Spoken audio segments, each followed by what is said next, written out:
Hi guys, this video is the first in a series on fiscal and supply side policy. In this first chunk we're going to be looking in detail at government spending. We're going to firstly meet the concept of fiscal policy, we're going to see some UK context and discuss the impacts of government spending on aggregate demand, aggregate supply and microeconomic impacts.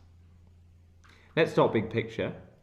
Fiscal policy is any government policy involving expenditure by the government or taxation. Government spending and taxation. There's a number of different reasons why the government might spend money or tax. So far we've spoken about spending and taxation in the context of shifting aggregate demand. But more broadly, fiscal policy can be used to achieve all of our macroeconomic objectives. And we'll think more about different ways the government can do that using fiscal policy shortly. It's worth linking fiscal policy to the micro course and realising that fiscal policy is also used to solve microeconomic market failures. You've thought about indirect taxes and subsidies, for example, in the microeconomic course. Crucially, fiscal policy is used to improve equity across the country, fairness in the distribution of income and wealth, which is a subjective concept, and to provide a safety net for the poorest in society. Now, the government can achieve all of these using taxes. Taxes are also used to finance government expenditure. But we're going to zoom in first on government expenditure, government spending, in order to achieve these objectives. A few key terms to help us understand government spending. We don't need to learn these for the exam, but these will be really useful for when you look at real UK context. It'll help you understand what's going on in government budgets. Three key terms that we'll see a lot in government budgets. Total managed expenditure is the total amount spent by the government, TME. That's often split into departmental expenditure limits, DEL, which are spent on running departments. So they're budgeted each year and they're fairly fixed. This many billion will be allocated to the NHS and this much to education, for instance. Annually managed expenditure are those parts of the budget which are dependent upon the macroeconomy. So they're going to fluctuate each year. And the best example of these are things like welfare payments. Unemployment benefits are going to massively fluctuate depending on what happens in the wider macroeconomy. If there's a recession and unemployment rises, the amount the government is obliged to spend on welfare payments is going to rise substantially. Another way to split up government expenditure is in terms of capital or current expenditure. Capital expenditure is investment into new infrastructure projects, whereas revenue or current expenditure are the kind of ongoing costs that the government has to spend each year to keep providing the same level of service. New infrastructure projects, we're thinking things which improve the government's capacity, so that might be new hospitals, new transport links, new buildings and resources. Let's see some UK context. We're going to look at some data from the UK's 2020 spring budget. Where's the government planning on spending their money in 2020 and 2021? The biggest area, as usual, is social protection, 285 billion, which is an awful lot of money.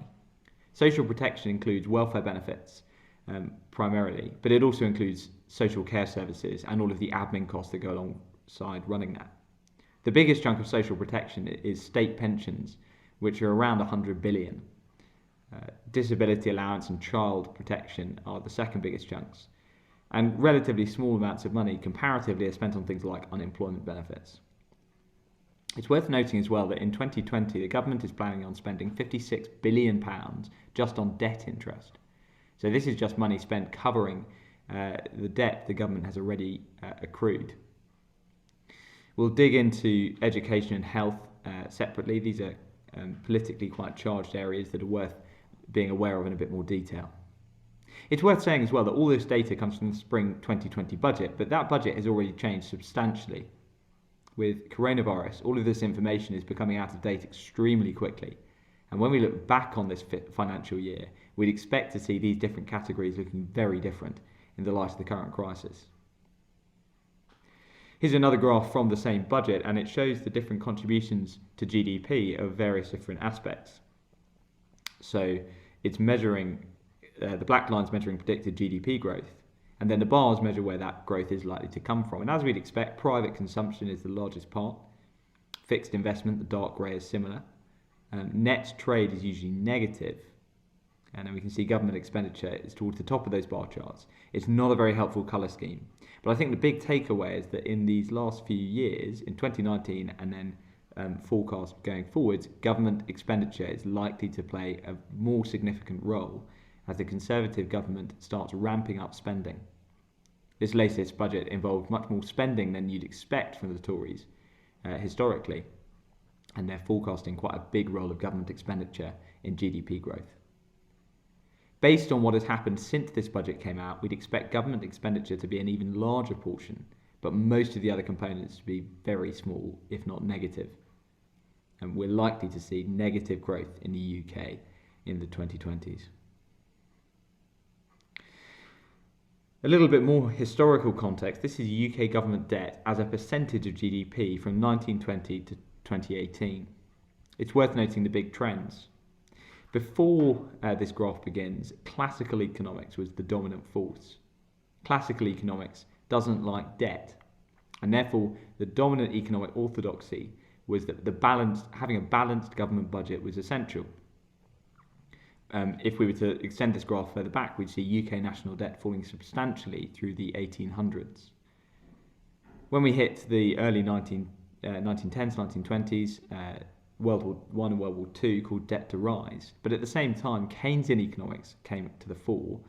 Keynesian economics is much more comfortable with spending in a recession. In a recession it's okay for government debt to rise. Managing demand using fiscal policy was the main macro policy tool, and to an extent that's reflected in the high debt in this period, but that's partially also wartime spending. In about the 70s, Keynesian economics started to break down, as we've already seen with some of our policy conflicts and conflicts between objectives. Neoclassical or monetarist economics became much more mainstream. This school of thought emphasises the importance of balanced budgets. It's unsustainable for government to be spending, and government spending is usually pretty ineffective anyway. Instead, it's much more important to focus on the supply side of the economy using free market forces. So we saw a big decrease in government spending and government debt as a percentage of GDP. 2008 hit, and you can see that government spending rose pretty sharply, resulting in a big rise in debt. The rate of that did level off, and that was because of the Conservative Party's policy of austerity, which involved cutting back spending in order to try and reduce the government spending deficit, in order to reduce the government debt. And that was largely to restore investor confidence, and we'll think more about why that was in a future video. It's worth just explaining what government debt as a percentage of GDP means. It's not saying that in 1950 250% of GDP was debt. That doesn't make sense. It's saying the debt was equivalent to that percentage. So if GDP was 1 trillion, if 50% debt to GDP would mean we had 500 billion of debt, for example. Let's zoom in on the impacts of government spending on aggregate demand. Normally when we think fiscal policy, we're most often thinking demand side, but we'll see that that's not always the case. Very simply, we know that when governments spend more money or tax less, it's a net injection into the economy, and so aggregate demand increases. We get an increase in national income and an increase in the price level. This is known as expansionary fiscal policy, but we could move the other way with contractionary fiscal policy, decreasing spending or increasing taxation. It's worth pointing out that the impacts of this will depend on the output gap. If Y1 on the graph is our long-run equilibrium, then expansionary fiscal policy will push the economy into a positive output gap, which will be very inflationary. We'll see that the merits of fiscal policy depend upon the output gap, upon the state of the economy as it stands. Keynesian economics traditionally focuses on this kind of demand-side management using fiscal policy, arguing that in a recession, when there's a negative output gap, fiscal policy is necessary to lift an economy out of a negative output gap because markets don't adjust of their own accord. In times of normal growth, Keynesian economics, particularly in the 1960s and 70s, focused increasingly on kind of micromanagement of the economy, manipulating demand in order to ensure optimal growth. And we'll see that this policy, well, as we know, didn't really work. And the key piece of context An evaluation for this Keynesian idea is that Keynesian economists believe that the multiplier is very high from government spending, about 3. So when the government spends £100 million, the overall impact on the macroeconomy is about £300 million. And that's our key point of evaluation for demand-side fiscal policy. What is the size of the multiplier? That's going to be one of the key factors in our assessment of whether or not this is a good way to manage the economy. Let's dig into the detail of how we use demand-side fiscal policy to manage an economy. Crucially, we're using it to stabilise the economy, to lift the economy out of recession, and to try and ensure long-run stable growth. There's 2 ways this works. The first is using discretionary fiscal stabilisers. These are deliberate changes to spending and taxation to achieve macroeconomic objectives. So, for example, we could look at the fact that in 2008, the government dropped the rate of value-added tax in this country from 17.5% to 15% and increased spending. We can see very similar things happening now with the government spending an awful lot of money supporting workers and businesses amidst the coronavirus crisis. These are called discretionary fiscal stabilisers because they are a deliberate policy from the government to stabilise the economy. But we also have automatic fiscal stabilisers. When economic growth changes, spending and taxation automatically change. Seems a bit strange, but here's the logic. If there's a recession, income tax revenue will automatically fall. That's because people lose their jobs and have reduced incomes, and as a result, the government receives less in tax. At the same time, spending on welfare benefits will automatically rise as the government responds to increased unemployment. And a crucial point with automatic fiscal stabilisers is that they're not due to a change in policy. They happen automatically based on the welfare benefit system, the tax system the government has already set up. Now, Keynesian policy in the 50s, 60s focused on discretionary fiscal stabilisers, kind of fine-tune the economy. Classical monetarist economists argued against that. Most economists aren't so convinced by it, mainly because the multiplier to government spending seems to be quite small. It's not the high level Keynesians thought it was. And so the argument for using discretionary fiscal stabilisers is weaker. And yet governments still use them, so there's something more going on here. Let's see this concept on a diagram. Suppose we've got our economic cycle, there's our trend in GDP over time, and there's an economic cycle, there's our economy fluctuating. And we're going to imagine this is an economy where the government doesn't spend all tax at all. The economy is very volatile as we go through our cycle: boom, slowdown, recession and recovery. When we add fiscal stabilisers, it makes the cycle less volatile. It reduces the booms and the peaks, because in the booms, when governments have fiscal policy in place, they tax more as incomes rise automatically, and they're automatically spending less because they're spending less on welfare benefits. In a recession, they're automatically receiving less in tax and automatically spending more as they pay out more to those who are unemployed. And that has the effect of just flattening the cycle, makes the economy more stable and less volatile. Keynesians, however, focus on this discretionary side of things, so let's have a look at some of the evaluation for that. If we're going to evaluate how useful discretionary fiscal policy is, we really need to think about crowding out. Now, crowding out is the main classical criticism of Keynesian demand management policies, and it's the idea that an increase in government spending can cause a decrease in private sector investment. This is for 2 reasons. The traditional way of thinking about it, which is the second point here, is that government spending uses up investment funds.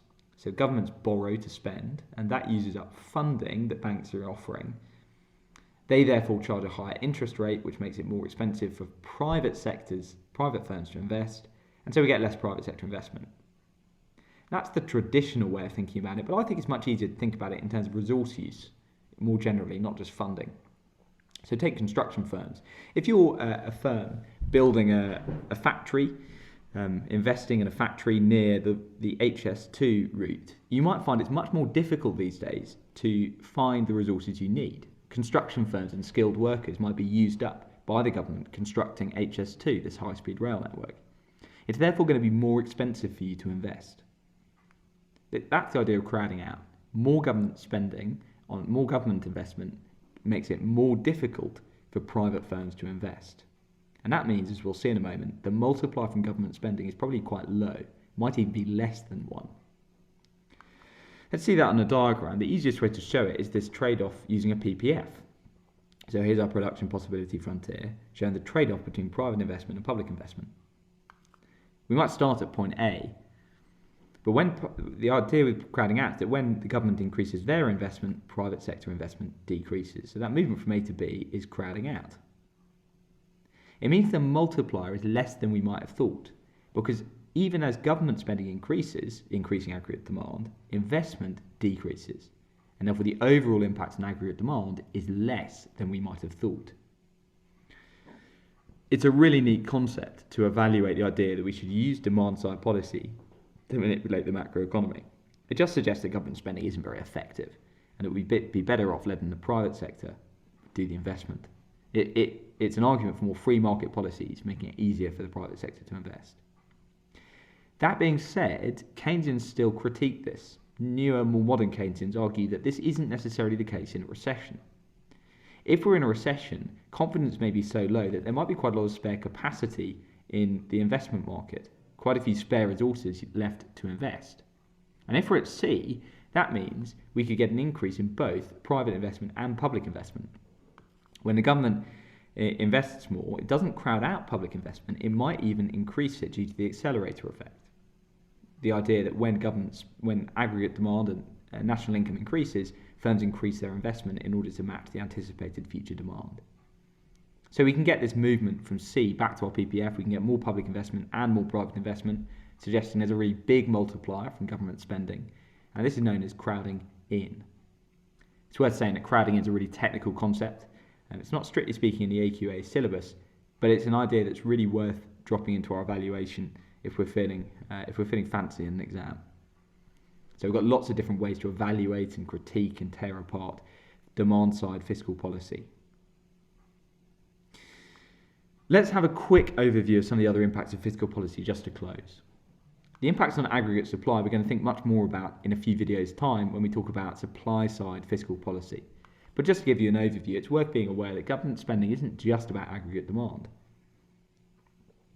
Government spending can impact the supply side of the economy, and we know this, don't we?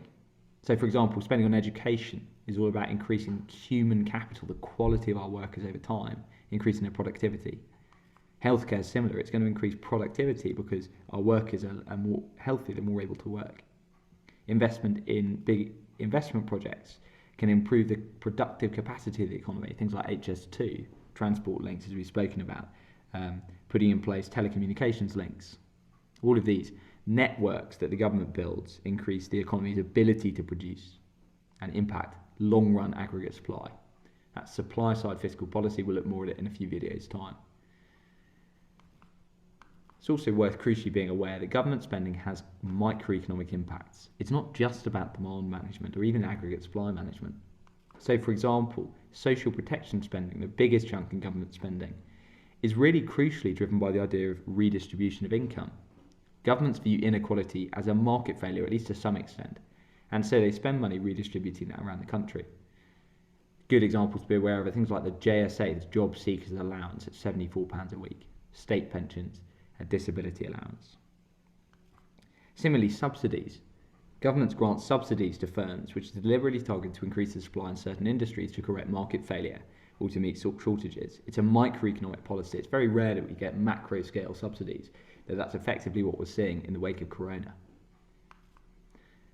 So an example of that are the grants we've been seeing recently to small and medium enterprises, SMEs. More broadly though, the EU Common Agricultural Policy is a lovely example of grants to farming, to farms. Education and healthcare, we've seen, is targeted to impact aggregate supply, but it's also correcting a market failure. It enables the government to correct the market failure of merit goods the government believes will be underprovided by the free market. So we've seen a variety of different impacts of government spending on aggregate demand, on aggregate supply, and some of the microeconomic impacts. And by the end of this video, we should be able to have a decent stab at evaluating the role of government spending in influencing the macroeconomy. The next video covers the impact of taxation, And our aim with all of them is to be able to explain how fiscal policy is able to be used as a policy tool to achieve our macroeconomic objectives and to achieve microeconomic aims.